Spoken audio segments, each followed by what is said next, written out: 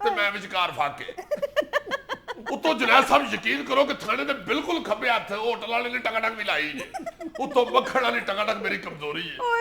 5-6 ਦਿਨ ਮੈਂ ਬਰਦਾਸ਼ਤ ਕਰ ਰਿਹਾ ਉਹਦੀ ਆਵਾਜ਼ ਟਕਾਟਕ ਟਕਾਟਕ ਟਕਾਟਕ ਟਕਾਟਕ। 7ਵੇਂ ਦਿਨ ਮੈਂ ਜੀਪ ਤਵੇ 'ਚ ਕੱਢ ਮਾਰੀ। ਮੈਂ ਚੁੱਕੋ ਵੀ ਨਹੀਂ ਟਕਾਟਕ ਲੈ ਜਾ ਨਾ ਮੁਰਾਦਾ ਇਥੋਂ। ਹੁਣ ਤਾਂ ਯਕੀਨ ਕਰੋ ਕਿ ਤੇਰੋਂ ਦੂਰੋਂ ਟਕਾਟਕ ਦੀ ਆਵਾਜ਼ ਆਣ ਡਈ ਹੋਵੇ ਮੈਂ ਜੀਪ ਮੋੜ ਨਹੀਂ ਲਵਾਂ। ਆ ਪਿੱਛੇ ਦਾਬੜੇ ਬਣਦੇ ਹਨ, ਸਾਡੇ ਦਾਬੜੇ ਬਣਦੇ ਹਨ, ਉਹਦੀ ਵੀ ਆਵਾਜ਼ ਟਕਾਟਕ ਕਰ ਗਈ ਸੀ। ਮੈਂ ਬੰਦ ਕਰਾਤੀ ਫੈਕਟਰੀ। ਮੈਂ ਕਿਹਾ ਚੁੱਕੋ ਦਾਬੜੇ ਤੂਬੜੇ ਦੌੜ ਜਾਓ ਇੱਥੋਂ ਨਾ ਮੁਰਾ। ਇਹ ਟਕਾਟਕ ਦੀ ਆਵਾਜ਼ ਨਾਲ ਮੇਰੇ ਜ਼ੇਨ 'ਚ ਨਹੀਂ ਆਣੀ ਚੀਜ਼ ਨਾ ਮੇਰੇ ਕੰਨਾਂ 'ਚ ਬੈਠ ਜੀ। ਲੱਜੋ ਹੁਣ ਤਾਂ ਕੋਈ ਮੁਲਜ਼ਮ ਮੈਨੂੰ ਕਵੇ ਨਾ ਚਾਹ ਪਾਣੀ ਰੱਖ ਲਓ, ਮੈਂ ਮਾਰਨ ਲੱਗ ਪੈਂਦਾ। ਖਬਰਦਾਰ ਚਾਹ ਪਾਣੀ ਨਹੀਂ ਕਹਿਣਾ, ਚਾਹ ਪਾਣੀ ਮੈਂ ਡਾਈਟਿੰਗ ਤੇ